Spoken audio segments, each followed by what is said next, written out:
Chapter 19. Bread clutched in my trembling hand, I crept into a corner of the broken church, as far from the monstrous man as I could go. Though I'd swallowed the bread he'd given me, I knew I'd sworn a sacred oath to which I was forever bound. Far better, I thought, to have died on the road. Hearing him move about, I stole an anxious glance in his direction. He sat down again, but in such a place so as to prevent me from bolting. What's more, he was staring at me with his moist, sly eyes. I dared to look back with the greatest loathing I had ever felt. "Ah, boy, what does it matter?" he said, speaking in a far softer voice than before. "You didn't truly expect to live without a master, did you?" I made no reply. "Or did you believe that some day none of us will have masters?" Unable to find words for my misery, I remained mute. "Answer me," he cried, making me jump. "Do you believe that someday none of us will have masters or not?" I shook my head. "Why not?" "God," I said, gulping down the misery, "has willed it otherwise." "And yet," he said, leaning toward me and leering, "when Adam plowed the earth and Eve spun, who then was the gentleman?" His question was so unusual, I could not respond. "You don't like my sense of humor," he said. "You think it treasonous." I wanted to say yes, but was too afraid. "You needn't be resentful," he said. "When you've lived as much as I, you'll learn to neither trust nor love any mortal. Then, the only one who can betray you is yourself." I didn't know what to say. "Do you ever smile, boy?" he demanded. "If you can't laugh and smile, life is worthless. Do you hear me?" he yelled. "It's nothing." I winced. Then, smiling, he cocked his head to one side and ruffled up his beard with a sweep of his hand. He snatched off his hat, revealing a bald pate. "By the love of Saint Arnulf the King," he said, "you could do much worse than being bound to me."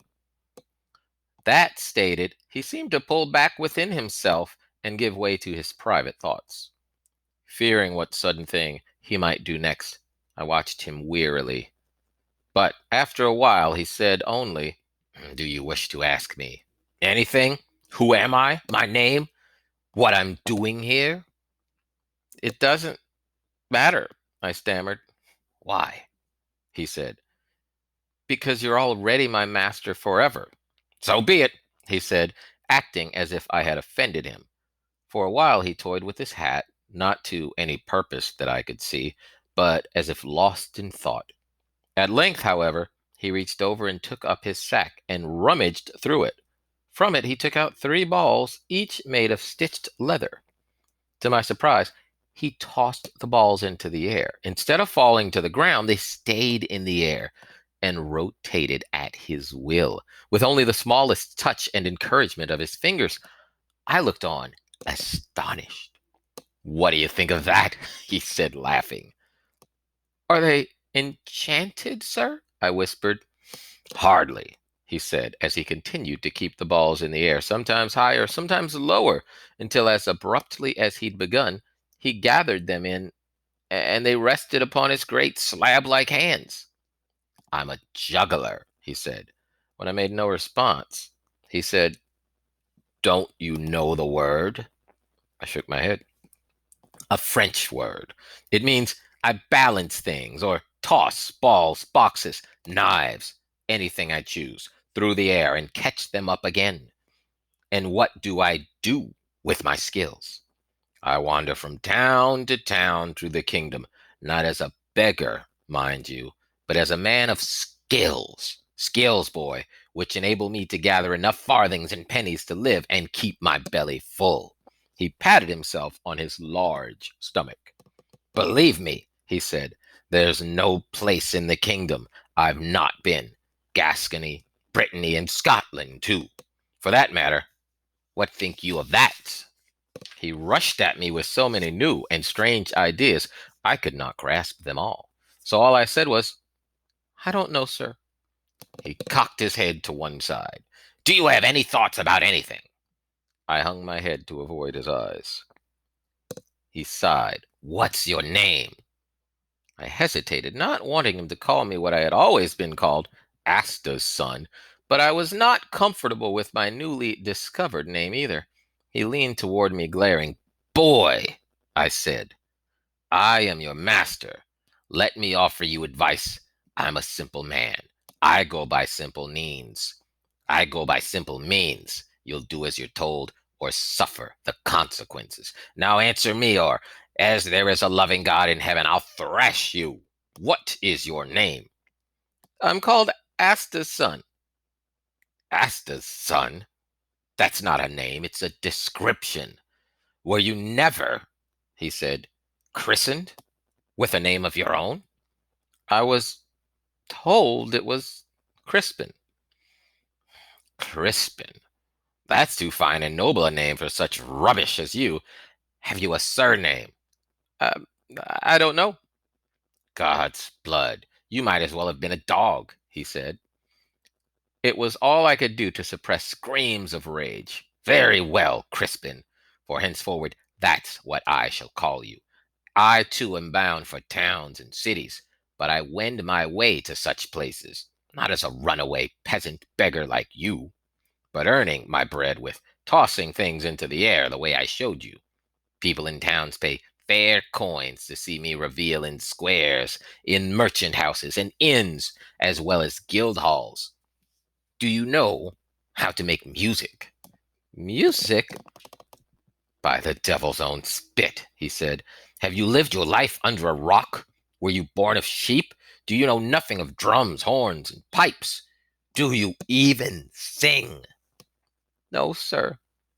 God's holy wounds, he said. Music is the tongue of souls. Is there anything you can do? I can follow an ox, sow seed, weed, gather crops, thresh wheat and barley. Merciful heaven, he said. And in this town or city you intended to go, were you going to plow the streets there? Unable to withhold myself, I cried out, I don't know what I was going to do. I wanted to gain my liberty, and with God's help, I would have, if not for you. His eyes opened wide, then he tilted his head back and roared with laughter, as if I told the rarest jest of all. Liberty, he said, and with God's help, too. I'll wager it's a marvel you don't seek out the blessed Saint Crispin himself to come to your aid. No wonder you want to die. The only difference between a dead fool and a live one is the dead one has a deeper grave. It was as if all the scorn and insults I have ever endured were pouring forth from him. If there had been an open hole in the earth, I would have crawled into it willingly. Ah, noble Crispin, he went on, our blessed Lord, in his wisdom, must have sent you to me for instruction. I shall begin by teaching you something. Mark me well. With all the armies of the kingdom at your side, you could not gain your liberty on your own. A boy? Alone in a city? A wolf's head? Why, any city you entered would swallow you like the whale took Jonah, and not to spit you out either, but only to belch up your empty soul. That said, he erupted with another great laugh. Now go to. Let's see if you're capable of asking me a question. Struggling to find something to say, I said, What is your name, sir? Orson Hrothgar, he said, but people call me Bear because of my size and strength. Pay heed, young Saint Crispin, he added, glaring at me with eyes that seemed to glint. A bear has two natures, sweet and gentle. If he becomes irritated, he turns into a vicious brute. So I beg you to consider the two sides of my nature. Next question. Where are you going? I said. To my death, he said, as must all men. And before that, I ventured. His eyes seemed to laugh. Ah, you do have some wit. God's truth, before I reach my end, there's work to be done.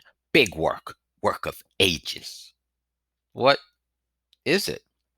He cocked his head and laughed. On the feast of St. John the Baptist, I must meet a man in great Wexley. Large things are brewing. Young Crispin, he said grandly, and I intend to play my part. Let it be as it may be, but time for that to come. Until then, I shall wander. Our task is to stay alive and measure this great kingdom with our feet, our eyes, and our ears. With that, he tossed his sack to me. His meaning was perfectly clear. Huge as he was, I was to carry his belongings. Inwardly lamenting my fate, I lifted the sack and began my life as a servant to bear. I began to wonder if he was mad.